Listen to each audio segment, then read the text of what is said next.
Today, we're going to try out a Zoom panel about the claim made in a volume that appeared earlier this year that Thomas North, long acknowledged as a source for Shakespeare, was actually a playwright himself, and that the Stratford man had access to these totally missing plays. I'm going to say nothing else, however. Instead, I'm going to turn the Zoom mic over to SOF President Bob Meyers, who will host and introduce the panelists. Bob, over to you. Thank you very much, Don. I look forward to a very interesting discussion. We have the authors of the book you referenced, which is called and is North by Shakespeare. The authors are Dennis McCarthy and Michael Blanding. Actually, I guess Blanding is the author writing about McCarthy's work. Dennis McCarthy is an author, an independent scholar in several fields who in recent years has focused on Sir Thomas North's connections with the world works of Shakespeare. Michael Blanding is an investigative journalist and New York Times best-selling author. His book was The Map Thief. His most recent work, North by Shakespeare, explores Dennis's research about Thomas North. And the third person with us is our friend Brian Wildenthal, a law professor, an Oxfordian, and an independent scholar of the Shakespeare authorship question. He is the author of the book I just showed you, Early Shakespeare Authorship Doubts.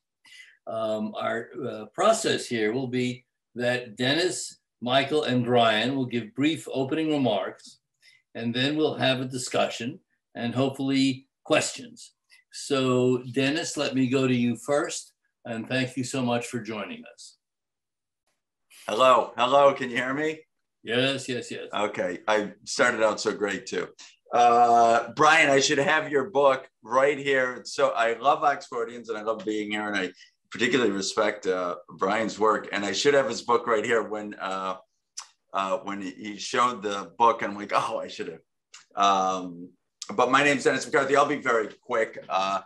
Michael Blanding's book, North by Shakespeare, gives the history of Thomas North and the life of Thomas North, and focuses on why I think that he wrote the plays. But if I can just maybe share a screen, we'll see if this is possible. If I can't, you have to go to Sir Thomas North .com.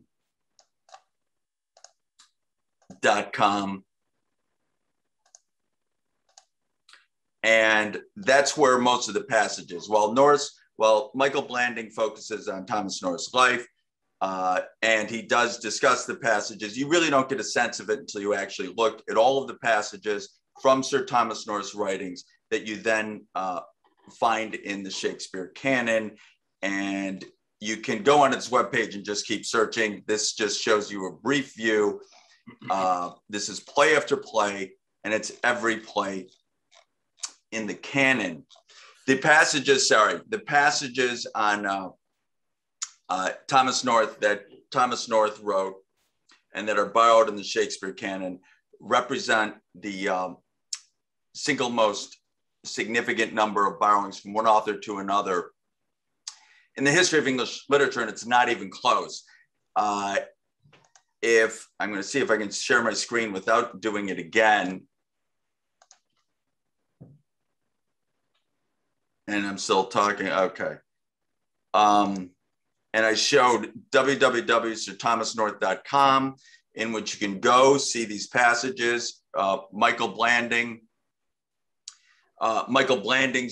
work focuses on the biography, and he does discuss some of the passages, but you have to go to www.sirthomasnorth.com to see it all.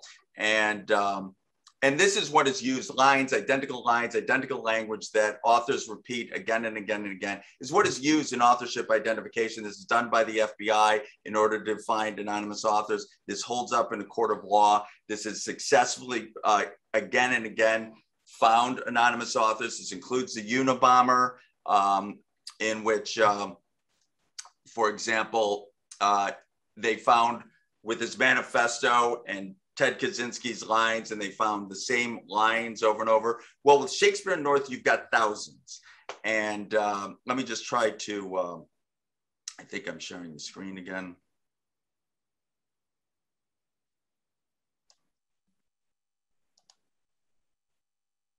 I'm not sure if you can see this. Yes? We're not seeing the screen share, Dennis. Okay. One more time. Here we go. Now? No. Oh, maybe I'm pressing share screen. Anything? All right. It's just to make it clear, more passages are borrowed from William Shakespeare. It's not like, well, everyone borrows or everything's derivative. It represents a peculiar kind of obsession by the playwright of Thomas North's works that begins with his first play, in which he must have multiple works of North in front of him, in which he's borrowing multiple different passages. And it continues play after play throughout his entire life. And these are thousands of lines. The next most extraordinary example isn't 1/20th in terms of plagiarism of one author to another, isn't 1/20th of what it is. It's an obsessive plagiarist, and it's an obsession that occurs throughout his life. And if you go to www.thomasnorth.com, and if I could show you the things, you would see them. And I'm going to let Michael Blanding talk because I'm not doing very well right now. Keep those thoughts. Michael, go ahead. Sure. Well, thank you very much for the invitation to this panel and for a chance to talk about my book and also talk about Dennis's research.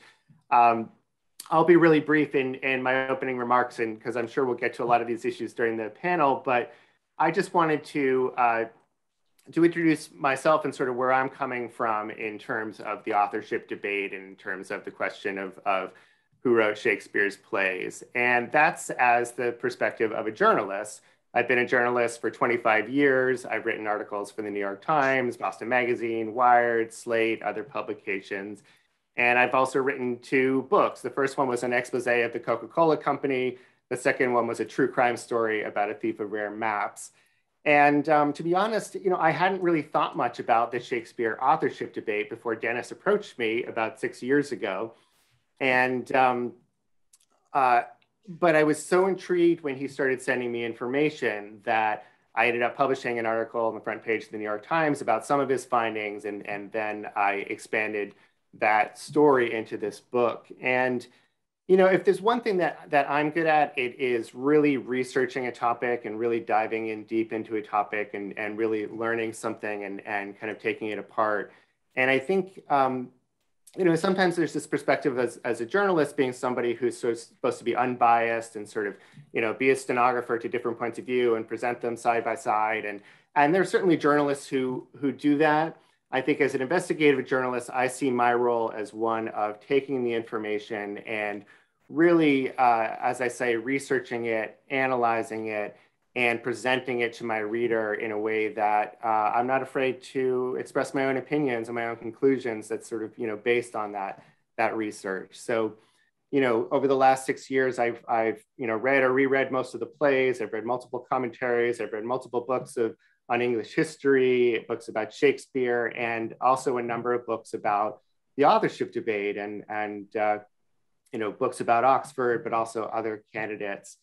And, I've come to the conclusion that Dennis's ideas are just really exciting and really unique. And whether you believe that Shakespeare wrote Shakespeare or Oxford wrote Shakespeare, or you're not sure, I think that, the extent of what he's uncovered really needs to be examined and looked into really seriously. And, to the extent that I've seen it, embraced by Oxfordians, it's been really exciting to me to have that conversation and be on the Facebook groups and in forums like this and be able to have that conversation. And I would just urge everyone watching here, I don't think that Dennis and I are going to convince you tonight that North was the Oxford and not Shakespeare, but I think that, North was the author and not Oxford, but But I think that, there's a lot of areas of common ground. There's a lot of areas where, by seriously considering the kind of ideas that Dennis has put forward, it really may, move forward the debate in a lot of new ways. So I'm really excited to be here to talk about it. Thank you for being here. Let me call on Bryan to come in and add something to our introductions. Yeah, thank you. I'm really honored to be here, and welcome to the conference, Dennis and Michael. And was that a slight Freudian slip? Maybe I heard, Michael, that you said North was the author and not Shakespeare. I'm sure we won't convince you tonight that Oxford is the author, but if we could tilt you more to that Shakespeare definitely wasn't, that would be a little progress. But I want to make two key points at the outset. And one, we'll get into obviously questions and some obviously the disagreements between Oxfordians and Northerners, but one is to highlight the common grounds that exist between Oxfordians and those who advocate or write about the Thomas North theory, like our friends Dennis and Michael.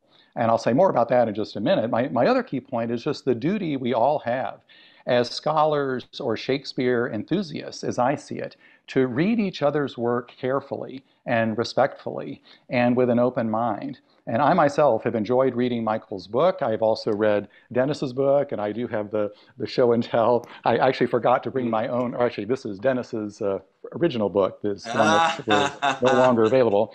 And I forgot to bring my own book, but I've talked about that before. And then more recently, Dennis's book co-authored with Professor June Schluter about the 1555 travel journal attributed to North, and other writings about the North theory. So I've learned a lot from their work. I'm still trying to absorb it and evaluate it with as open a mind as I can muster. I appreciate the fact that Dennis and Michael have read and cited Oxfordian scholarship. There's always more to explore for all of us.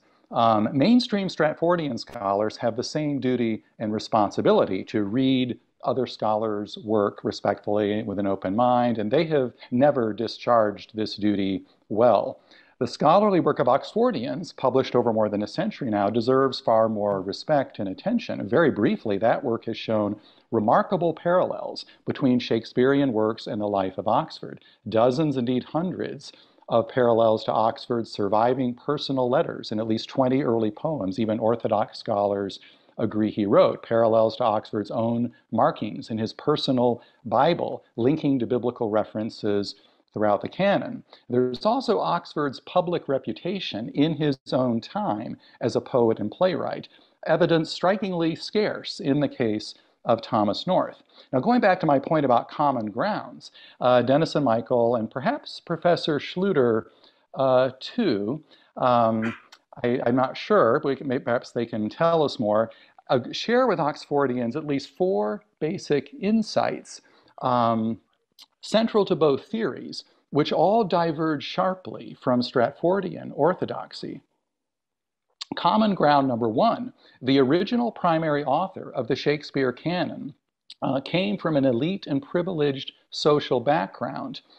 He was familiar with aristocratic and court traditions and English, French, and Italian nobility. Common ground number two, this author at a minimum personally traveled to Italy. He had direct and intimate experience with Italian art, culture, and geography. Our friends Dennis and Michael, of course, believe that this elite Italophile was Sir Thomas North. We Oxfordians believe he was Edward de Vere, Earl of Oxford. Common ground number three, this author's career timeline began long before Shakespeare of Stratford came of age, perhaps even before he was born, far too early for him to have been the original primary author. Relatedly, and contrary to the myth of the so-called 1604 problem, the evidence easily fits and actually supports that the true author died as early as 1604, the very year Oxford died, and also the year North may have died, though I understand there is some uncertainty about exactly when North died. My own book, Early Shakespeare Authorship Doubts, which Bob kindly mentioned, points out 5 publications during Shakespeare's own time, indicating that the true author died years before 1616. And this is obviously an interesting common ground between Oxfordians and Northerners. Common ground number 4. Dennis and Michael agree with Oxfordians that the play All's Well That Ends Well reflects the life of Edward de Vere. Dennis believes Bertram is Oxford, and Paralyst is Oxford's servant, the playwright John Lilly. In Hamlet, Dennis agrees Polonius is Lord Burleigh, Oxford's boyhood guardian, father-in-law, and lifelong nemesis, and Queen Elizabeth's most powerful minister, and he thinks Osric is, again, Oxford's servant, Lilly. We appreciate these concessions, which I don't think any Orthodox Stratfordian has ever been willing to endorse. We Oxfordians, of course, point to many more Shakespearean plays and poems that bear Oxford's biographical fingerprints. I look forward to further thoughts Dennis and Michael may have about all that. They have written and spoken eloquently about the importance of knowing the true identity of the author and the profound influence of any author's life on their writings. All 4 of these common grounds I mentioned were insights pioneered by J. Thomas Looney and other early Oxfordians a full century ago. So thank you, Dennis and Michael, again for joining this conference and joining Oxfordians in this quest. I'm sure you may want to jump in and start responding to some of the points I made. So I look forward to a lively discussion. All right, so which of you guys would like to respond first? And then we'll keep your answers short. I suspect there are going to be lots of questions. So Michael, you want to go first, or Dennis? Dennis can respond. It's okay. Well, I don't think there's really anything to disagree with. I thought Brian, it was a very powerful opening thing. The difference is, I think maybe, am I sharing my screen now? Yes. There you go. There's James Fitzgerald, Forensic Linguistics, and the Unabomber. These are the lines, Kaczynski's on top, Unabomber below. And these are the lines that, for example, they found in Kaczynski's writings, articles, letters. And that was in the Unabomber's manifesto sent to Washington Post.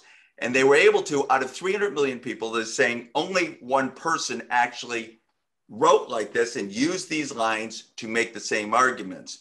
Everyone has linguistic DNA. This is the subject of forensic linguistics. And if you were to do this with Thomas North and Shakespeare, you just see passage after passage, except it's much more extreme. I have thousands of these examples. This is North's above, Shakespeare's below, and you just see line after line after line. And this is not.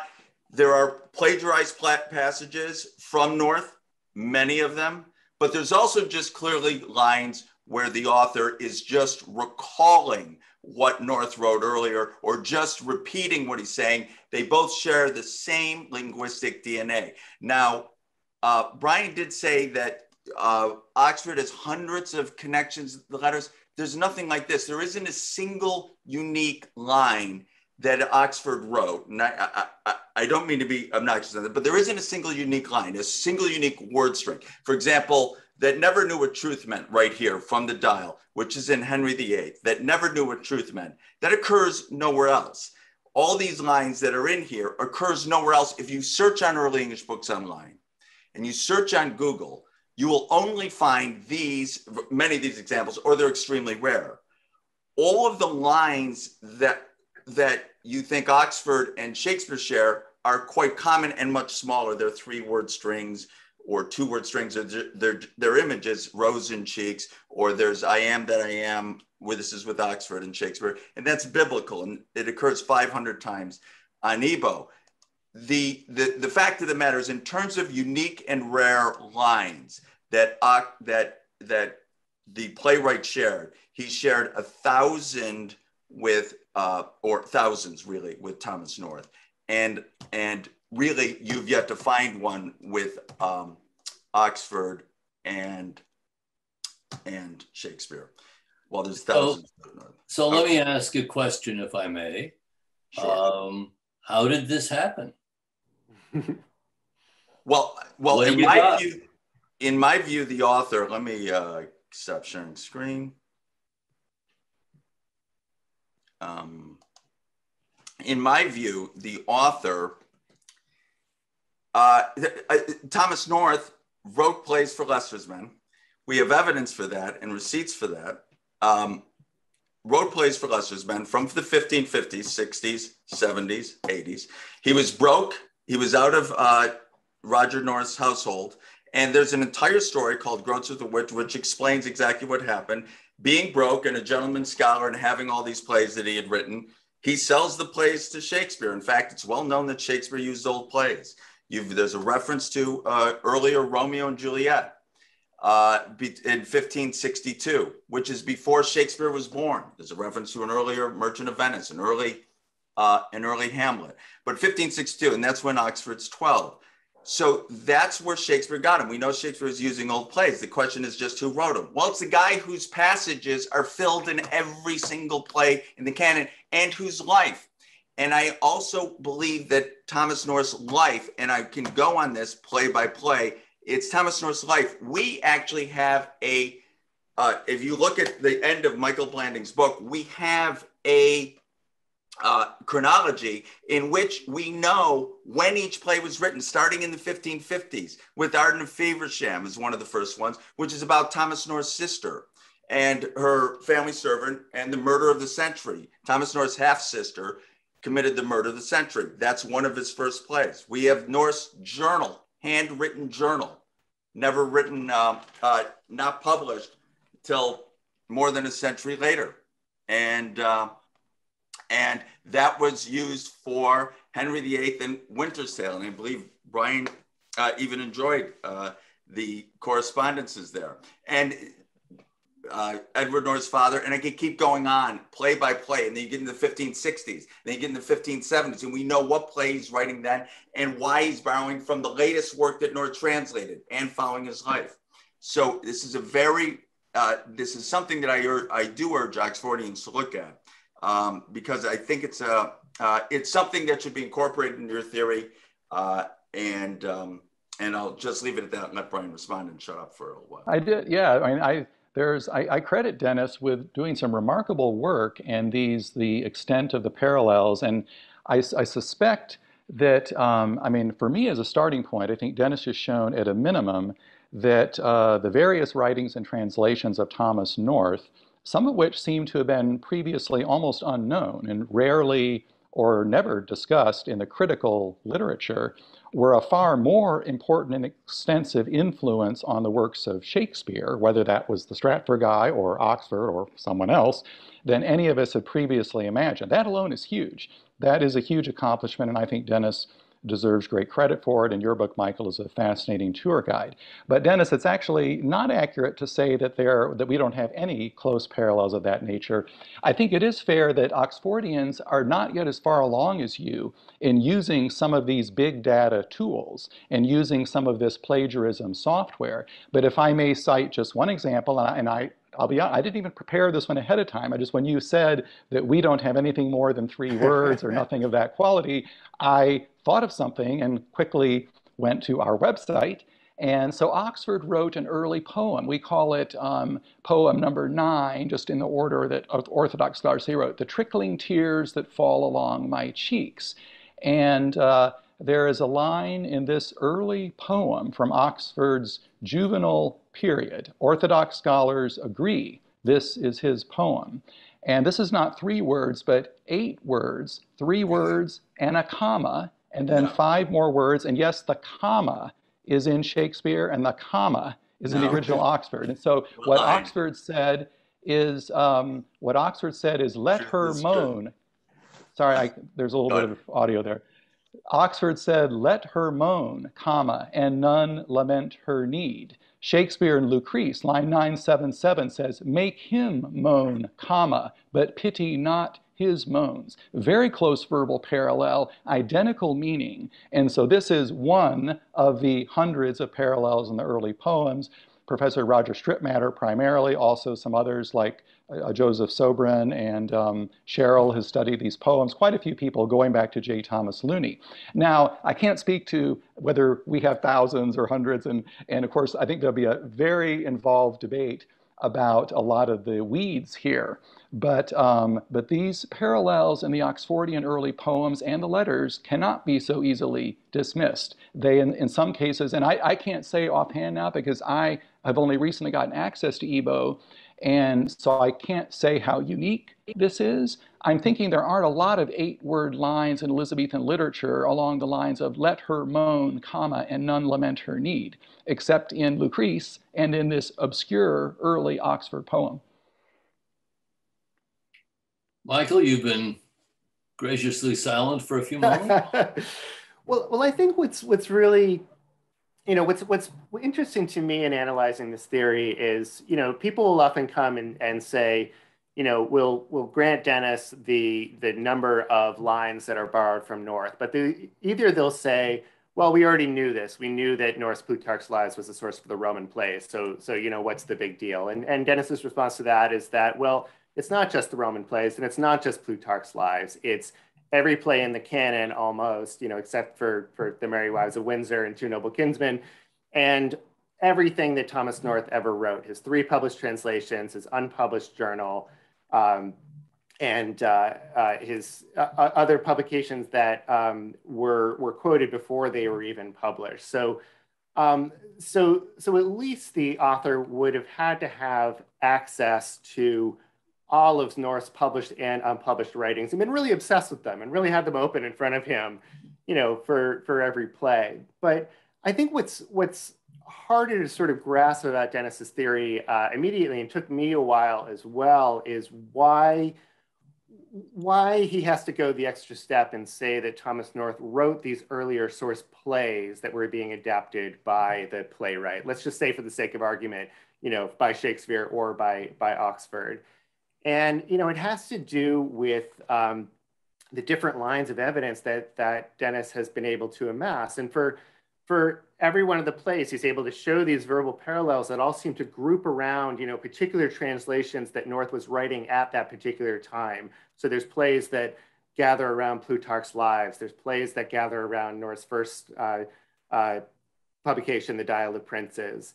And then around that same time, Dennis is able to tease out these biographical parallels and these political parallels that would have been uniquely sort of from the lens of North and the other people in his faction. For example, the Earl of Leicester, his patron, and his brother, and other people around him at court.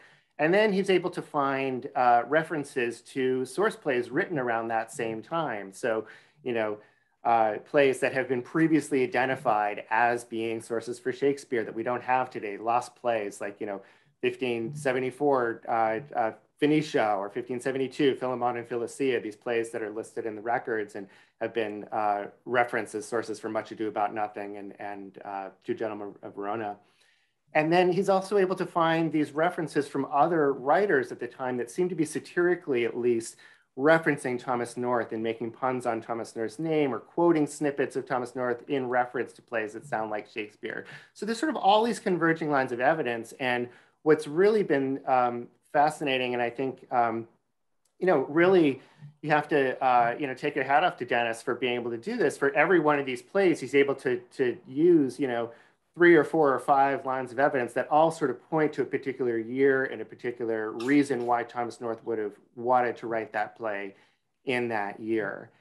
And so, when you look at it in the totality like that, it becomes very hard just to see this as a case of, a later playwright just sort of taking snippets of North's text and sort of reworking them. It's really sort of this whole package that relates to the text, relates to the life, relates to the particular, political and personal motivations of the playwright. And that's what I think really hasn't quite broken through in Dennis's theory, and I really urge people to take a closer look at. Although Dennis does claim that there was a later playwright who did put this together. Dennis thinks that was Shakespeare of Stratford, correct? If I understand right? Yes. Right. Well, that's the part I put aside for a second, but that's and that's the other part that I guess that so. answer. Many Oxfordians would say if Shakespeare of Stratford could do that, Oxford could do it backwards in high heels. But I don't know that. I'm not sure. Okay. And I'll just say, before I turn this over to Dennis, I'll just say that, from my point of view, it would be, to Dennis's great benefit if he were able to say that and and believe that and say Oxford wrote the plays, because then we would have all of you on our side, and we would have this army of Oxfordians behind us, supporting the Northern theory. But Dennis can say why he thinks it was Shakespeare and not Oxford, because I don't want to go into. I don't want to support Shakespeare. Okay. But Bryan, so that line you gave from Rape of Lucretia and the line from what do you call it? That's, while it's a parallel, kind of, it only has one word in common, moan. It's really just one word and 7 different words. It's not a linguistic fingerprint.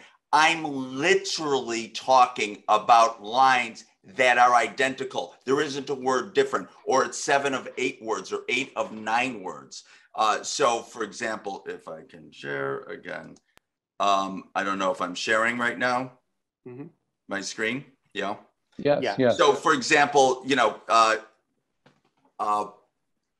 you see, for example, here lie I Timon who live. That's just a straight borrowing. But last the day that ever I was born. That's the last the day that ever I was born. Nowadays, the more is the pity. Nowadays, the more the pity. And these are identical lines that dissolve the bands of this life. And what a woeful case I am in that am. This is literally the words, the identical lines that come up again and again. And that's what they're looking for in the FBI, because you will say the same lines again.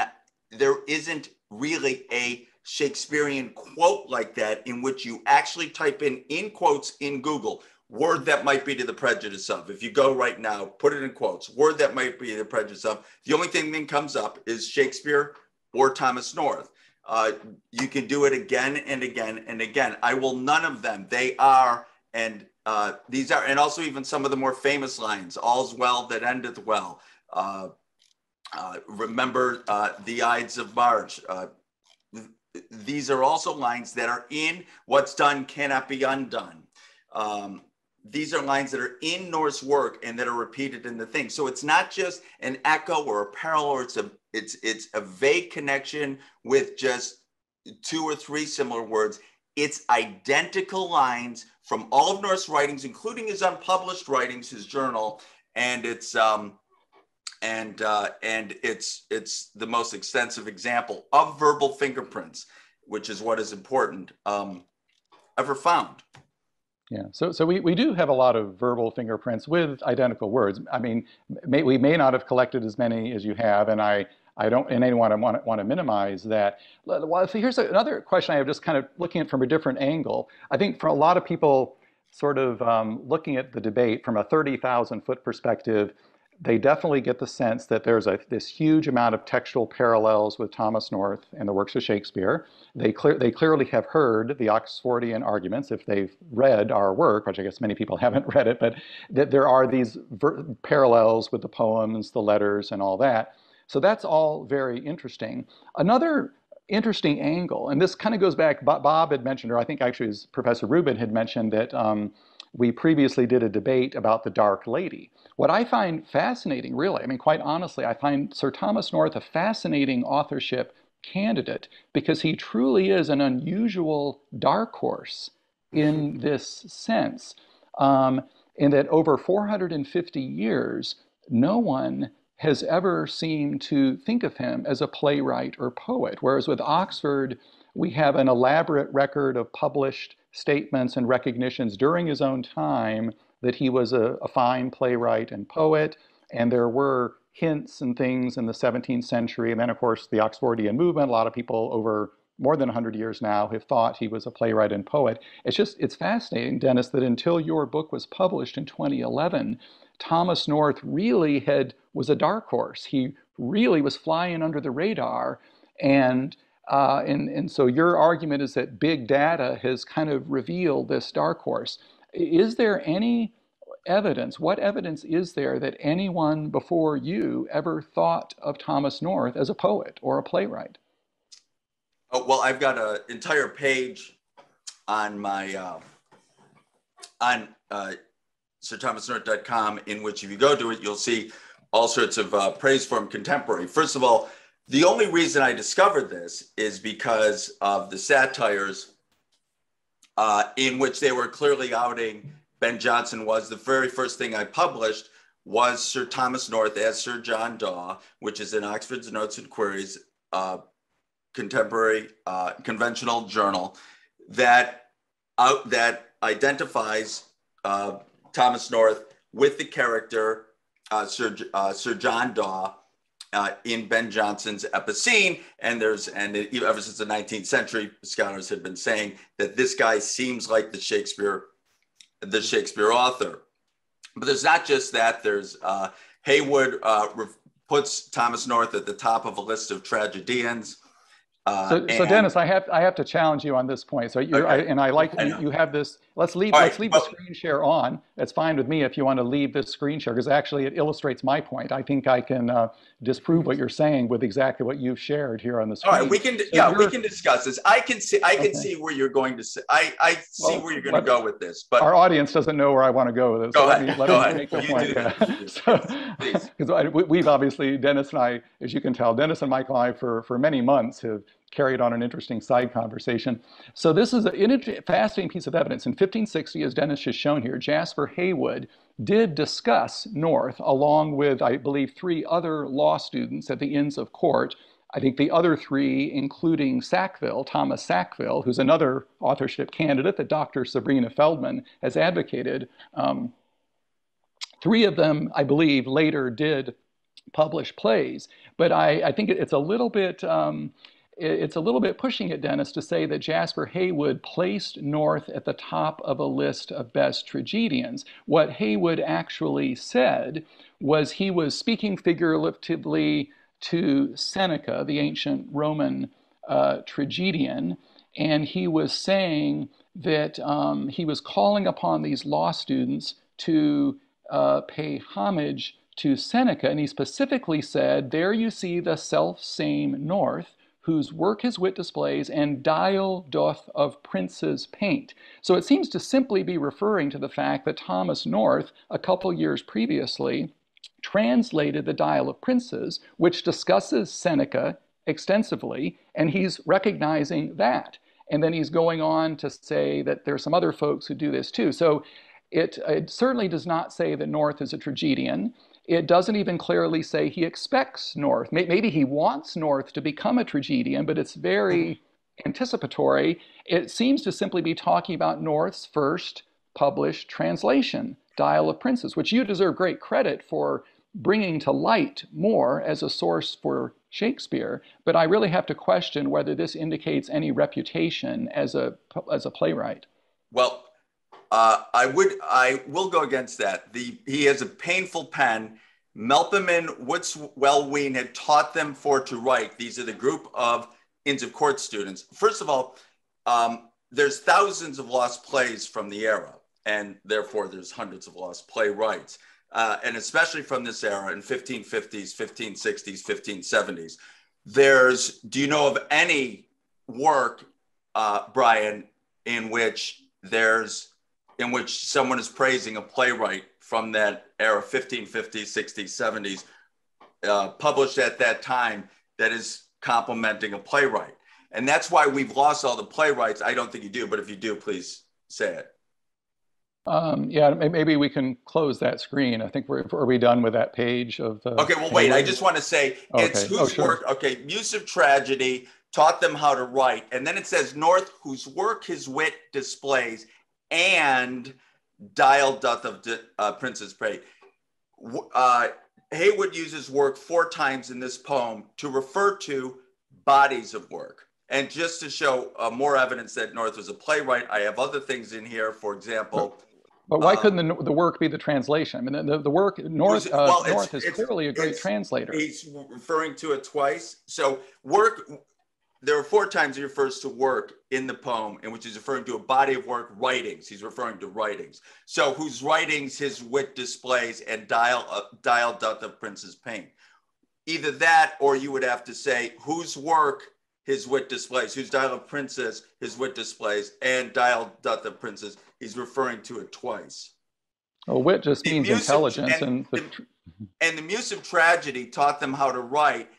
This is where Inns of Court is where tragedies were being written. Now we've lost a lot of them, and it's believed that the first one wasn't written until about 1560, 1561 with Gorboduc, which is when this is written. But of course, all the other ones that at the Inns of Court are missing. We just don't have all the plays. We're missing thousands of plays from the era, and there is no other playwright really from that era being ever being complimented. Sackville gets a compliment way later, but other than that, all of the playwrights from that era have no record. And in fact, except for things like this, there's another one with the George North manuscript in which George North compliments him for both invention and translation. And there's no way to escape that one. He's necessarily distinguishing invention from translation. Well, Michael, Michael or Dennis, let me jump in with a question. I think especially Dennis. Sure. You said at the beginning, when I said, how did this happen? You said, among other reasons, North was broke. He needed a lot of money. He found a way to make money. So how come his either desire for money or a quote unquote fame associated with the work he got money for kind of disappeared, and we end up with Ted Kaczynski as standing in for Lord North? I mean, give me a sense of what happened in the history as you see it. I mean, the best way that I can understand it, and this is, reading a lot of books about, playwriting of the time, I really took a deep dive into it. And, North was writing, not only did he start writing 40 years before Shakespeare, but he started writing, he was 20 years older than Oxford, I believe, or 15 years older than Oxford. And let's see, let me do the math. So 30 years older than Shakespeare, 15 years older than Oxford. And, it was at a time when English drama was really getting started, and it wasn't really recognized as the art form, certainly that we recognize it today, but even as the art form that it was recognized later in the Elizabethan period. And during this time, the vast majority of plays were published anonymously, if they were published at all. And so, North would have sort of grown up in this earlier generation where playwriting really wasn't looked at as something that you hung your hat on and your fame on. It was only later with, Ben Jonson and Robert Greene and Shakespeare himself that people started really putting their name on it and really, touting themselves as playwrights. And so that's number one. And number two is just, as I think even Stratfordians are starting to appreciate now, the way that plays were written was a much more sort of organic process than we think about it, than we've thought about it in the past. That it was, plays were being taken, they were being, taken from other writers, reworked. Even the same writer would rewrite them under different circumstances. If you presented it at court, if you presented at the public theater, if you took it on the road, these works were not fixed in the way that we think they are today. And they were constantly being borrowed from, and other writers were taking works of other writers and reworking them and putting their name on it. And, whether you think Shakespeare was Oxford or Shakespeare, the first published plays by Shakespeare had words like, Dennis can quote this line in verse, but, newly expanded and revised or something. Right. And it was only later, as Shakespeare's fame grew, that we started seeing works that were by William Shakespeare. And so, under the way that intellectual authorship and plagiarism was thought of at the time, there was really no kind of problem with Shakespeare putting his name on these adapted plays from Thomas North and calling them his own. And it was only later that started really becoming a problem. Bryan, go ahead. Yeah, I mean, that's some good points, Michael. There was one thing a little bit missing in your chronology is the very first thing published under Shakespeare's name didn't say adapted by Shakespeare, didn't say augmented. It said by. It was the dedication was assigned William Shakespeare, and that's the poems, Venus and Adonis and the Rape of Lucrece. So what about the poetry? That was 5 years before any play was published under the name Shakespeare, and it's by William Shakespeare. What's that happening there? Does it say by William Shakespeare, or does it say Shakespeare's? It says it's printed William Shakespeare. And so I don't think it says by William Shakespeare, but anyway, I'll defer to Dennis on this one because this is really... Well, the dedication is signed simply William Shakespeare. So it's clearly indicating the author. W.S. William Shakespeare, true. But I don't think the play is published as... I don't think the title page says by William Shakespeare. True. Yeah, and Oxfordians themselves emphasize that same point. That's a curious feature, that it's under the dedication, not on the title page. But my point is there's none of this augmented or, newly adapted, whatever. And so that works for the plays. I see that argument for the plays, but there's a big missing link. And I know Dennis is aware of this, and I believe Dennis may be at some point rolling out some evidence about the poetry. We can't wait to hear it. Me neither. There is, just as there is a work describing the life of Thomas North and then his involvement with Shakespeare, this conceited actor in which he's broke, the gentleman scholar is in Groatsworth of Wit. There's a work that describes how Thomas North wrote the plays. There's an entire work on the origin of Venus and Adonis and why Shakespeare published it and who he paid to do it. And it wasn't just, in my view, it wasn't just Thomas North for Venus and Adonis that was based on an original poem. It was Thomas Nash. And Shakespeare bought it, worked on it, and wanted specifically to get a reputation. At the time, I believe plays were closed because of the plague and needed money, and they just both. And Thomas Nash even admits to have worked prostituting his pen in this fashion, and he was helping adapt an original poem by Thomas North. I don't expect you to believe that right now, because I haven't really come forward and shown all the arguments and all the evidence, and I haven't really published on it. But I do think the case for the plays, and particularly plays like Arden of Faversham and Henry VIII and Winter's Tale, have now really been proved beyond all reasonable doubt. Are you doing a book on the sonnets and poems? You are. I am. That's great. Well, I look forward.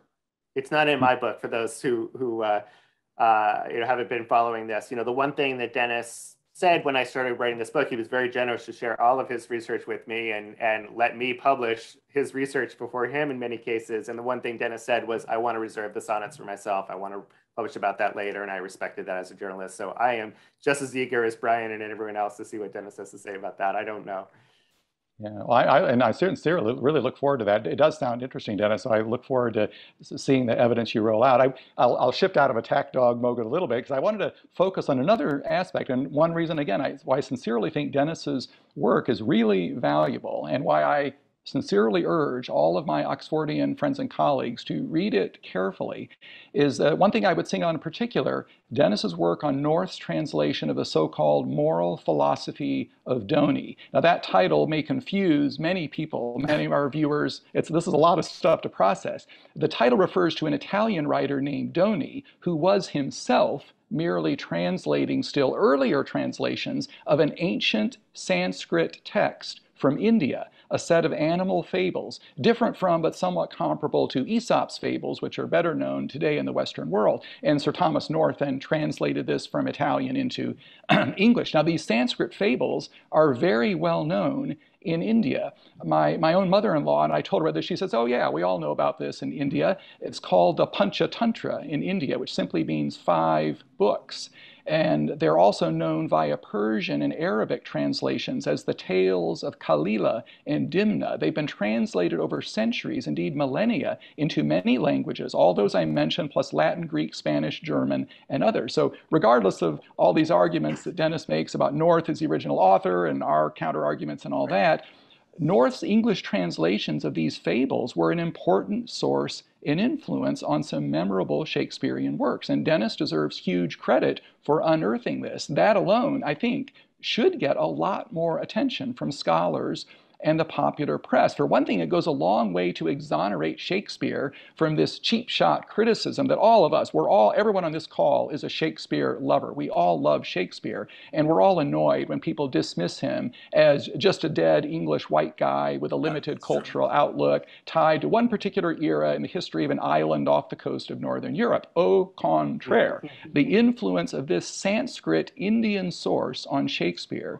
which may have undergone cultural transmission through Persia, Arabia, and Africa before reaching Europe, goes far to prove that Shakespeare is a truly universal author. And since many of my family members are from India, I just think it's great that when the British imported Shakespeare to India, along with the colonial Raj, they actually, in some sense, were bringing Shakespeare back home to where some of it originated in one of the key sources. So I just would love to have more attention paid to that. You got to market this one better, Dennis. This is a fascinating part of your work. It's like got to market everything better. Yeah, thank you. I agree with you 1,000%, Brian. That's exactly right. It is more cosmopolitan, and it's really based on Indian Sanskrit. Folktales, this is true of Othello. Really, you can say the origin is from that old Indian fable. And in Cymbeline, the fable of the eagle and the beetle. And there's also other stories. King Lear and the, which I really haven't come out with as much, but King Lear and the storm, the entire storm and the entire flood is from a flood story in Moral Philosophy of Donny. And all these things, which is why even King Lear looks like a fable, and there's almost no place names, and it's just darkness and storm and flood, and all of the ideas from it do come from that particular story. So shifting back to attack. Oh, sorry, Brian. Just to add, a postscript to that. I think particularly in the play Othello and in its debt to Donny, this is one of the things that I just found really delightful about Dennis's research, is sort of finding areas in which the story of Othello departs from Cinthio's original version, and that it really tracks very well in terms of the language, the plot, the characters on this animal fable in the Moral Philosophy of Donny. And you've got to check this out yourself. But it's about this this mule who is sort of bitter about not having advancement in court and turns this bull against a lion, much as Iago turns Cassio against Othello. And this is something I know. Obviously, Oxfordians have their own origin story for Othello, and placing it in the context of Edward de Vere's relationship with Anne Cecil. But I don't think that these two stories are mutually exclusive, and I think it can help explain why someone like Oxford may have sort of gone to a source like Donny that has these rich stories and adapted some of that for his writing of Othello in the Oxfordian frame of mind. So I just wanted to point that out. Yeah. One thing, going back to the reputation issue, and that's a fair point that Dennis made, that when you think of the 1560s, 70s, that was kind of a lost era, whereas Dennis noted, we don't really have much of anything from that era about drama. But starting in the 1580s, I just want to kind of lay on the table, from the 1580s with William Webb, Angel Day, George Puttenham, or whoever wrote the anonymous Art of English Poesy, they're praising Oxford as a poet and playwright. In the 1590s, Francis Mears and Edmund Spenser, by the way, who is praising Oxford as beloved by the Muses, and refers to Aetion, who seems clearly to be Shakespeare, says, like his name heroically sounds, and says, a nobler shepherd may nowhere be found. Spenser is basically telling us there is no more aristocratic or socially elite poet than Shakespeare.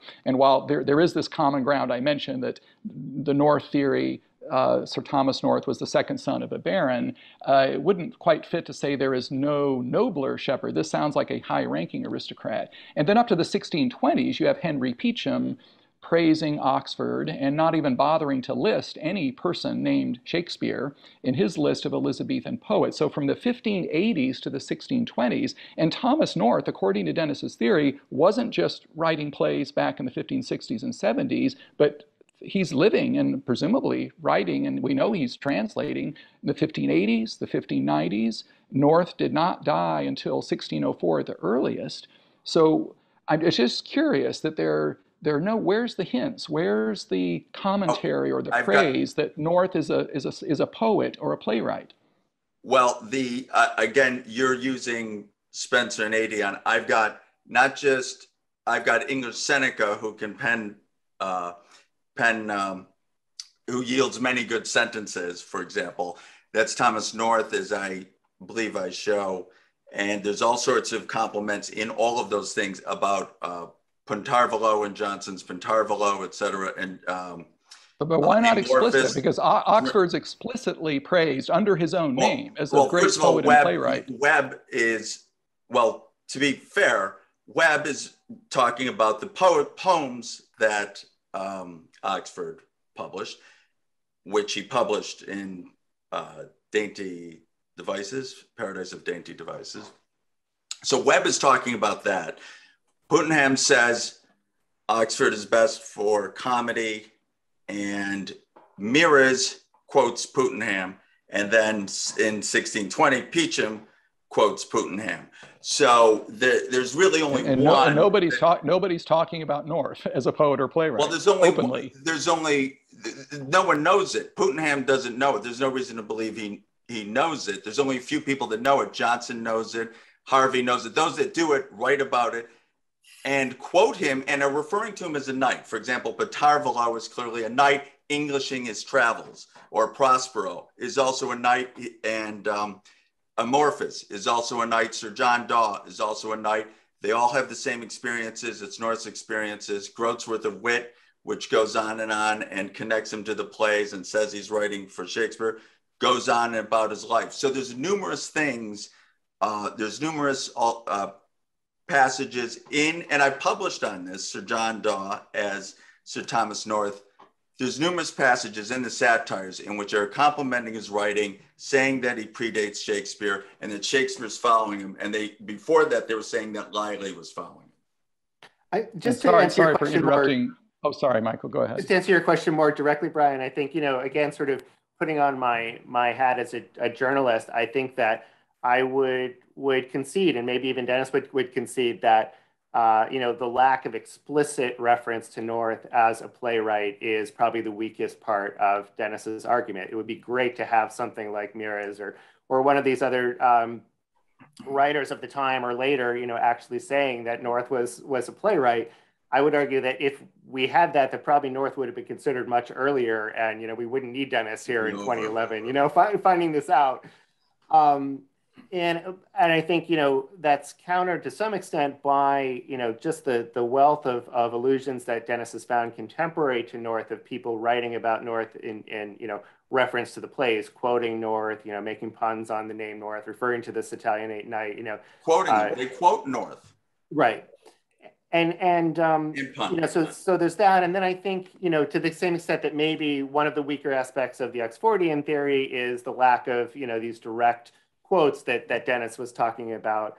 And, you could say, well, it was Oxford Juvenilia, it's much, we're versus North's mature writing. So, you could weigh that against each other. But I still think that, it's a strength of the Northern argument to say that, you have these thousands and thousands of shared phrases and hundreds of passages that are reflected in the work. So I think definitely a fair point about the. Just to finish my thought, when I weigh the totality of the evidence, I say that definitely on that column, I think North has a weaker check, but on some other areas, I think he has a stronger case. And when I look at the totality, I think it can overcome. Dennis, you wanted to respond? Also, there is a much bigger absence of where you would expect something where Oxfordians have a difficult time, and that's it. If you believe that in 1623 that the Herberts, et cetera, are publishing and know that Oxford did it, and that's a big moment in their lives, No one's mentioning it in the Montgomerys or there's a cone of silence, as they say, or whatever. In Oxford's got relatives that go down and they have libraries, they have books. None of the children are mentioning that he wrote Oxford. None of the descendants, the Earls of Oxford that follow, mention it. You've got Well, in fairness, but in fairness, Dennis, there were very strong social reasons why a noble aristocratic family at Oxford's rank would not want to discuss but that. Not even in personal letters. Not even in personal letters or any writings anywhere, or marginalia, or never mentioned anywhere. And you've got three families. You got the Montgomerys that go down all the way to today, in which there's no one mentioning it, saying, and who know it, and supposedly in 1623 they know it, and they never once write it down. I think that's more of a bigger mystery than playwrights there are thousands of missing playwrights. We don't know the playwright of Musidorus. No one wrote it down. No one said explicitly someone wrote it. We don't know who the author of King Lear, the other King Lear, and Yorkshire Tragedy, if you don't believe Shakespeare wrote it, or London Prodigal. No one wrote these things down. No one said this is the author. There's thousands of plays that are missing. There's all sorts of absence. We have this is just a standard thing that occurs where you just don't find out. There's anonymous plays are the majority of plays right now in Elizabethan England. Why? Because no one's mentioning the author, no one's mentioning the playwright. Leicester's Men worked from 1559 to 1588. Can you name the playwright? So they had to say the playwrights all the time. Can you name a single playwright for Leicester's Men? Why doesn't anyone just say so-and-so wrote a play for that? Yeah, this I think understandable for Thomas North. There's someone had to write them, and whoever wrote for Leicester's Men, you don't have an explicit statement, but you do have satirical comments. Yeah, the satirists were writing, and they weren't writing newspapers, so they didn't say Thomas North wrote it. They said English Seneca, the guy who wears Plutarch's plumes, the eloquent apprentice of Plutarch. I mean, it's that obvious. Boreas, who's North. So they don't say Thomas North wrote, but they say Boreas did, and he's North.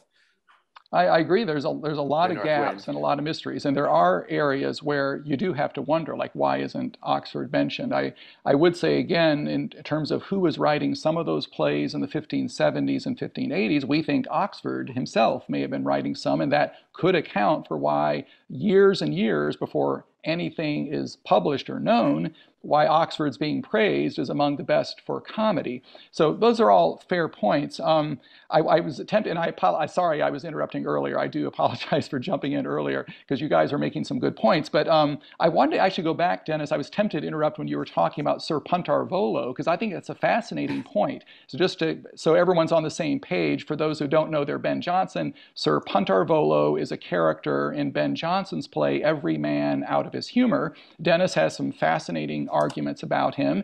And in my book, I started diving in a little bit. So Sir Puntar Volo is presented as a knight in the play. It's true. He's not officially presented as a high-ranking aristocrat.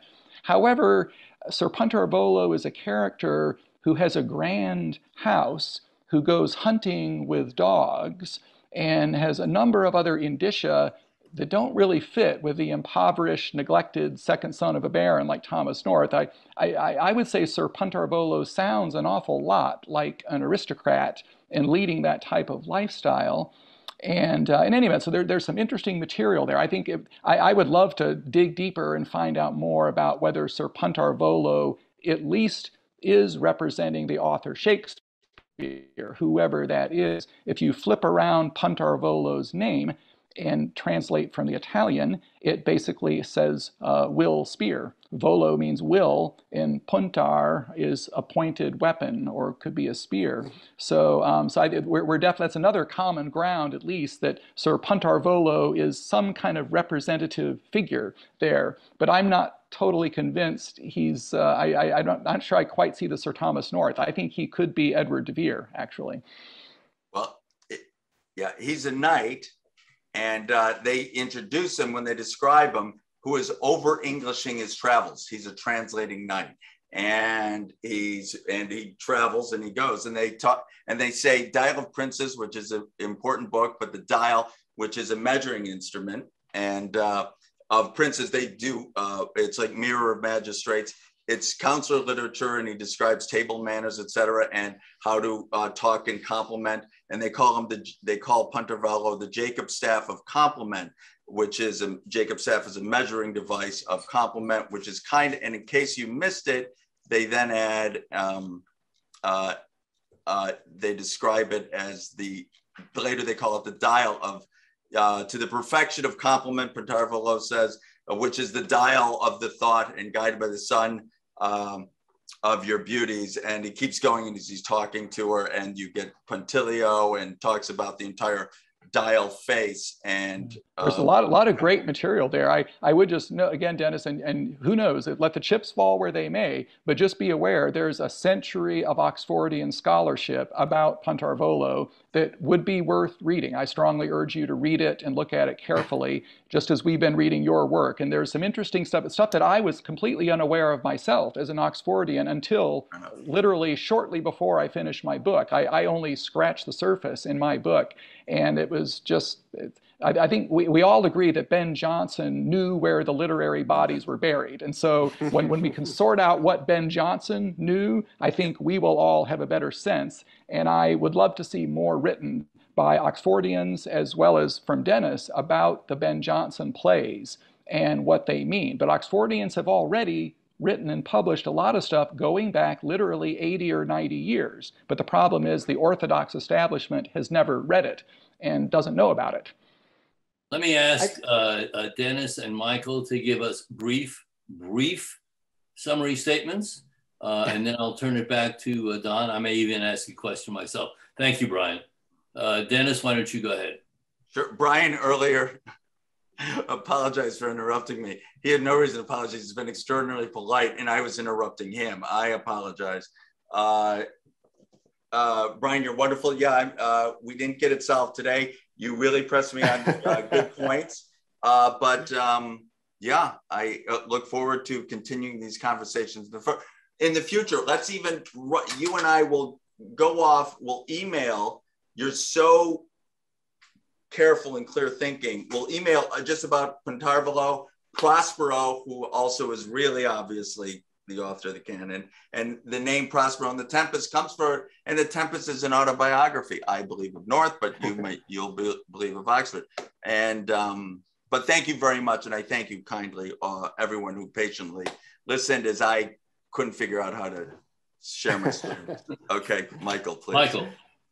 Well, I don't have much to add, except that I think that this is a really good example of the kind of conversations that could be had around this subject. And you know, when you were talking about sort of the Oxfordian dating of some of the plays being earlier, or maybe even Oxford writing early versions of plays, and there's many areas in which the Oxfordian and Northern chronologies really match up and are sort of, you know, looking at sort of different parts of the elephant.